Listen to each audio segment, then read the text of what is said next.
Hello, everyone. My name is Evie Martin. I'm the lead pastor here at Platte Woods Church. Thank you for worshiping with us online today. I love that intro video. It feels so mean to laugh at other people's foibles, doesn't it? And who doesn't love a good sports blooper reel? But I think we laugh, not because we're malicious towards those who stumble or fall, but because we've all been there too. It just didn't get caught on video, perhaps. #fail. We've all done it. We've all attempted something and not succeeded. We've all made a choice that didn't turn out as planned. We've all walked through days or chapters of life that we feel could have gone better. Failure is simply a part of life. There's no escaping it, really. We fail in our daily work, typos in a report, miscalculations, crossing wires with a student in your classroom, not clearing the runway in time for the next plane to land. I just experienced that one as a passenger last week as we approached the runway in Raleigh-Durham and then powered back up quickly and regained altitude like a rocket ship because the runway wasn't yet cleared.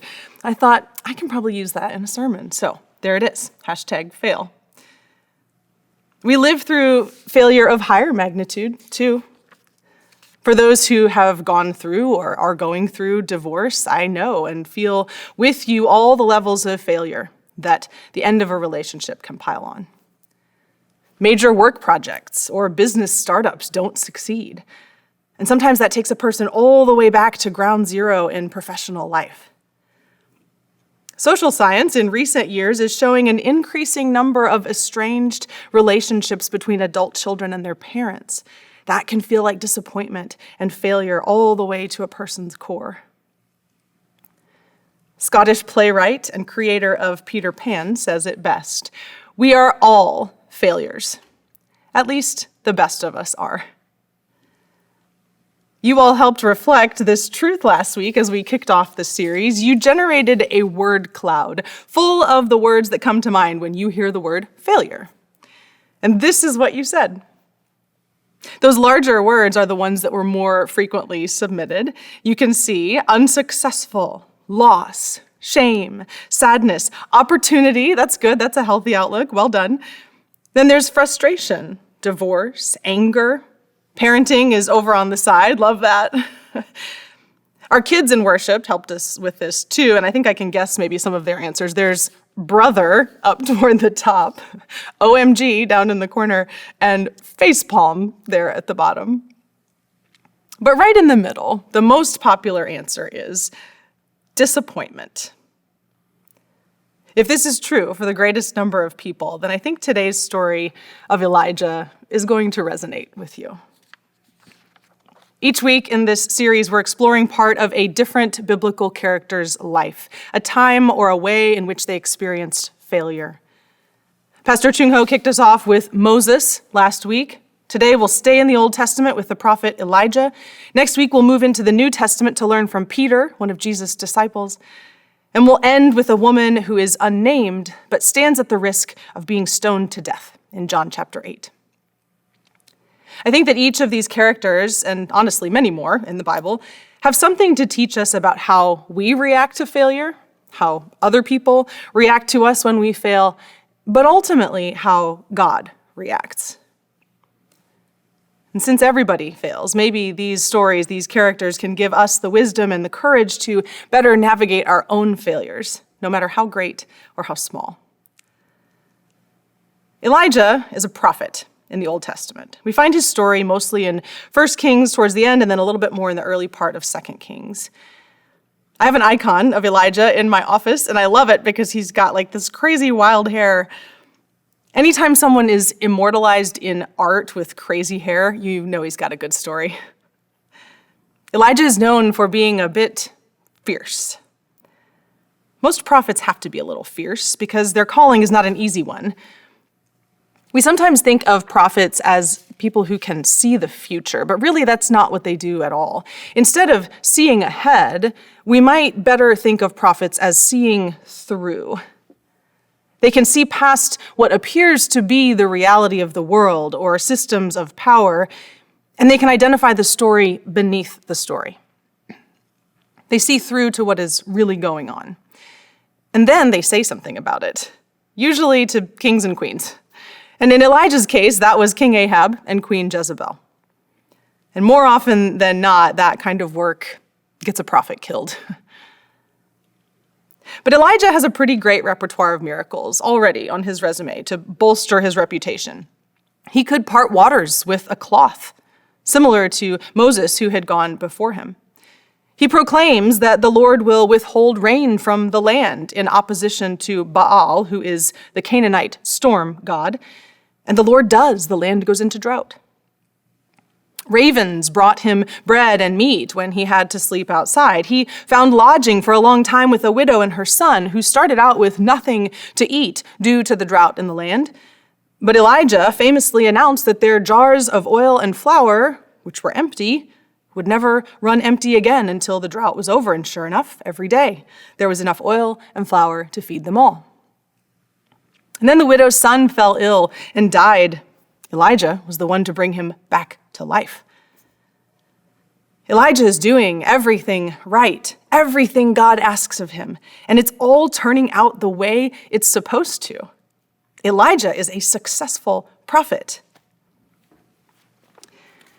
Then comes his biggest, most spectacular success.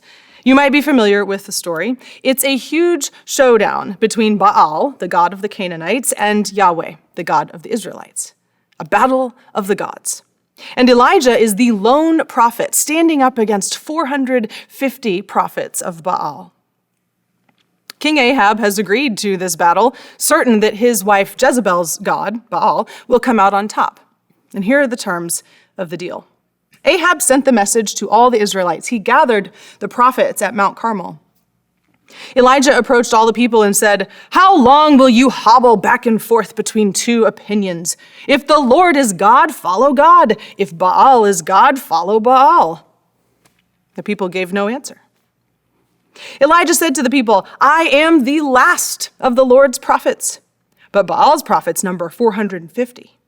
Give us 2 bulls. Let Baal's prophets choose one. Let them cut it apart and set it on the wood, but don't add fire. I'll prepare the other bull, put it on the wood, but I won't add fire. Then all of you will call on the name of your God, and I will call on the name of the Lord. The God who answers with fire, that's the real God." All the people answered, "That's an excellent idea." So the battle begins, and the 450 prophets of Baal go into all sorts of theatrics and rituals to implore Baal to send down fire on their bull. Hours and hours go by. All it would take is one bolt of lightning from this God who wills the storms. Nothing, not a single shimmer or spark. The 450 prophets finally wear themselves out and cease their antics. Elijah gets up out of his lawn chair with a yawn, sets down his iced tea, and turns his hat around, I imagine. He procures barrels of water somehow, digs a trench around the altar, and proceeds to douse the bull, the firewood, the altar 3 times over until the trench around it is overflowing. And then, with an affirmation of faith, a simple, loud request, "Lord, God of Abraham, Isaac, and Israel, let it be known today that you are God of Israel, and I am your servant. Answer me, Lord." And fire falls from heaven. It consumes the sacrifice. It consumes the wood, the stones, and even the dust. It licks up the water in the trench. Ashes and smoke are all that remain. And the people proclaim, "The Lord is the real God." This is Elijah's greatest, most spectacular success of his whole career. He did everything right, everything he was supposed to do, everything God wanted him to do, and it worked. And then, almost instantly, Elijah's greatest success turns into his most profound personal failure. He believes he's the only prophet of the one true God left, and his pyrotechnic display has just drawn the ire of Queen Jezebel and King Ahab since their god lost. And before he knows it, he's on the run, fleeing for his very life. Elijah was terrified. He got up and ran for his life. He arrived at Beersheba in Judah and left his assistant there. He himself went farther on into the desert for a day's journey. He finally sat down under a solitary broom bush. He longed for his own death. "It's more than enough, Lord. Take my life because I'm no better than my ancestors." He lay down and slept under the solitary broom bush. Ever found yourself under a broom bush? Not a literal one. I'm not even sure what kind of plant that is, but a metaphorical one. Elijah reaches his breaking point. "Take my life," he says to God, which is ironic because he's on the run in order to save his neck. But it makes me think of that song that's on the radio all the time right now, "Numb Little Bug." It's such a catchy tune. It's upbeat, it's easy to sing along, and then you realize the lyrics are pretty melancholy. "Do you ever get a little bit tired of life? Like you're not really happy, but you don't want to die? Like you're hanging by a thread, but you've got to survive, 'cause you've got to survive." I suspect Elijah's a few steps past that, even. He's done. He's burned out. He's probably what we would call depressed today. Everything he thought he was supposed to be doing with his life has led him here to the desert. So he yells at God. He curls up in a ball and he goes to sleep. I've been there more times than I care to admit, because it sure feels like failure, doesn't it? I suspect I'm not the only one who has hit this low place of disappointment, desolation, wondering what in the world God is up to if we're all alone in a desert place. This may not even be attached to a particular event that failed. For Elijah, his work was successful. But our sense of self, our place in the world, our purpose, maybe, is called into question by our own inner critic. And we become the failure. Failure is not a noun anymore. It is a person. It is me. Elijah stays in the desert for 40 days and 40 nights. A number meaning a significant and spiritual amount of time. Elijah didn't just bounce back from this season that felt like failure. We look for quick fixes to the uncomfortable chapters of our lives, but they are rarely there. Elijah stays in the desert, feeling abandoned by God, but he doesn't stay under the broom tree. Each day, he takes a few steps. He gets up, he walks, and then he lays back down. One foot in front of the other is another way to say that. And he's not wandering aimlessly. He's moving toward a destination. Do you know what it is? He's going toward Mount Horeb. It's also known as Mount Sinai. It's also known as the Mountain of God. He's making his slow and steady, burnt-out way toward a sacred place where God has shown up before, specifically to Elijah's forerunner, Moses. Little by little, God is drawing Elijah back toward God's self, giving him time to grieve, to feel sorry for himself, to whine, and to sleep along the way. And do you know what else happens along this journey? God feeds him. Every day, a messenger pokes Elijah on the shoulder to wake him up and get him moving. And then mysteriously and consistently, there is flatbread and a jar of water on a rock next to Elijah's resting place. During this very long season when Elijah feels like a failure and laments in what feels like God's absence, God has quietly charted a path for him, sent him a wake-up call every morning, and provided breakfast. Nothing fancy, no great miracles, nothing like the spectacle with the sacrificed bull, but just enough to get him through the day for 40 days. When we find ourselves in these desert places of failure, like Elijah, it is so very hard to believe that God is with us still. We can't see the signs, the big signs. We don't hear their voice. We can't get oriented. Sometimes we can't even get up. And while there may not be mystical breakfast waiting for us every morning, Elijah's story hints to us that God is still very close, at work, tending to us in the littlest, most ordinary of things. God still sends messengers to help us along our difficult way. Can we look around to see who they are? Can we see them as signs of God's love and care for us, even in our desolation and disappointment? Elijah finally arrives at the mountain of God. He stumbles into a cave and falls asleep again. He wakes up to the voice of God, asking him a question.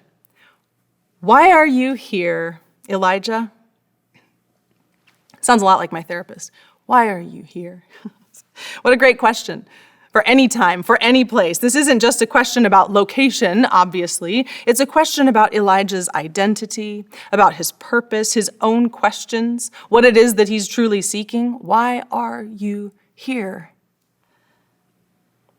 How might you answer that question if God asked it of you right now, or tomorrow at work, or when you're at the lake fishing, or when you're at school? Why are you here, Elijah? Elijah replied, "I've been very passionate for the Lord God of heavenly forces, because the Israelites have abandoned your covenant. They have torn down your altars and they have murdered your prophets with the sword. I'm the only one left, and now they want to take my life too." God has asked Elijah this deeply theological and existential question. And after 40 days and 40 nights of solitude, Elijah's response is still a bit complainy.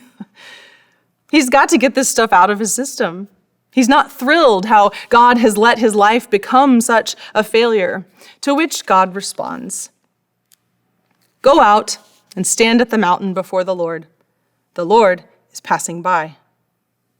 A very strong wind tore through the mountains and broke apart the stones before the Lord, but the Lord wasn't in the wind.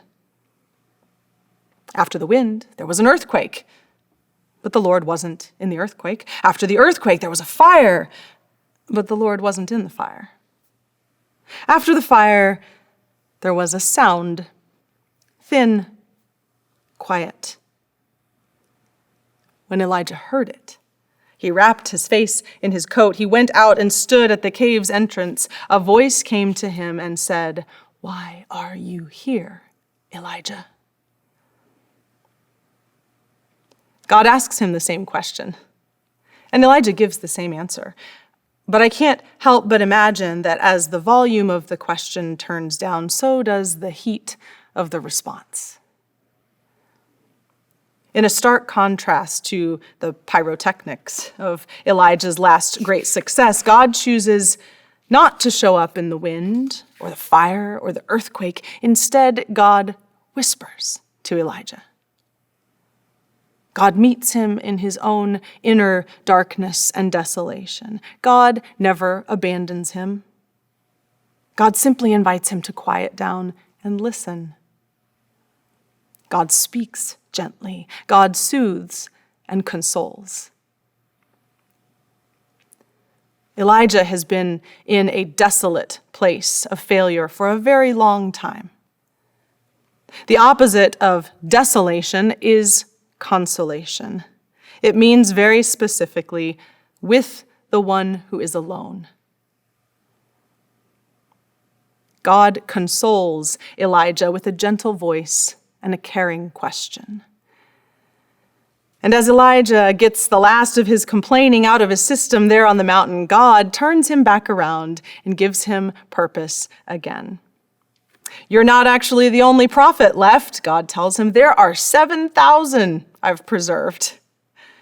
A good reminder here that when it feels like God isn't up to much in our lives, God usually still is, and God is at work in a lot of other people's lives too. Here, God is reconnecting Elijah to his cohort, to the people who share in his difficult work, the ones who know what he is going through. God sends Elijah back to community.